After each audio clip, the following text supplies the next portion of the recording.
Is it possible that certain foods could help a child recover from autism? In 2006, one-year-old Ethan Fox was diagnosed with autism.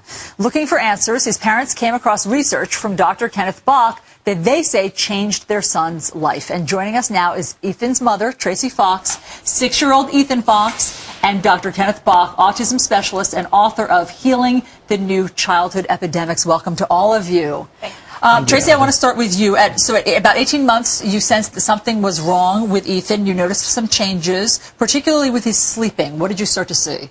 Ethan was not sleeping more than 2 hours a day, and not even in a row. He would run around the house just silent, but running and not eating, and would sleep from exhaustion for 20 minutes and then wake up and run again. Even at nighttime, he wasn't sleeping through the night. So your life became basically a living hell. And you went online and you found the research of Dr. Bach, part of which recommends dietary changes for children with autism. So you first eliminated dairy. And what did you find? When we eliminated the dairy and the wheat, within 3 days he slept through the night.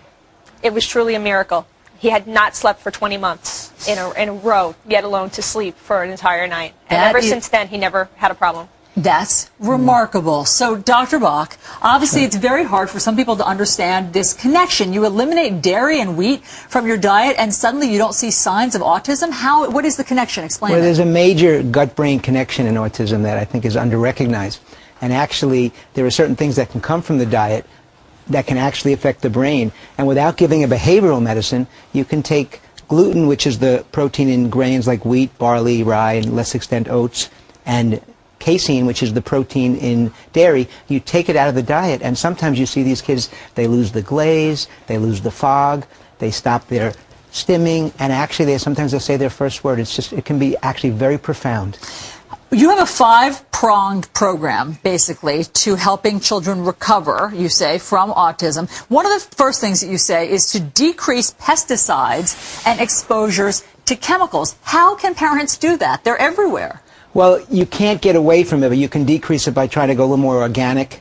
We say try to stay away from the chemicals. Another thing that people can do is when you're going to microwave, don't microwave in plastic. That way you don't get the heat releasing the plasticizers into the food. So there's a couple of, and organic as best you can. I know it's more expensive, but if you can, stay away from the pesticides and all the things that are put into fast foods and more junky food. Sure, and of course you recommend using organic cleaning products as well, because there's so many chemicals in those. Ethan, I know this is exciting being here on television. How have you been feeling lately?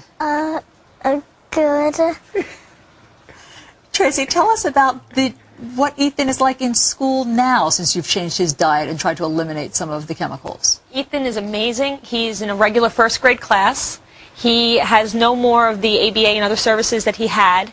He's at the top of his class. He has a 97 average, and virtually no one knows that he was ever diagnosed because he's indistinguishable from the other children.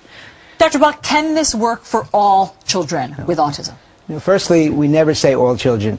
We improve probably the vast majority of kids, and more are recovering or reversing autism, which is really exciting. But not for all. We don't use the word cure. We talk more about reversing and recovering kids as best we can. But I think it's important to recognize there's no one-size-fits-all. Don't go on the internet and think, oh, this helped this kid, this is definitely going to help my child.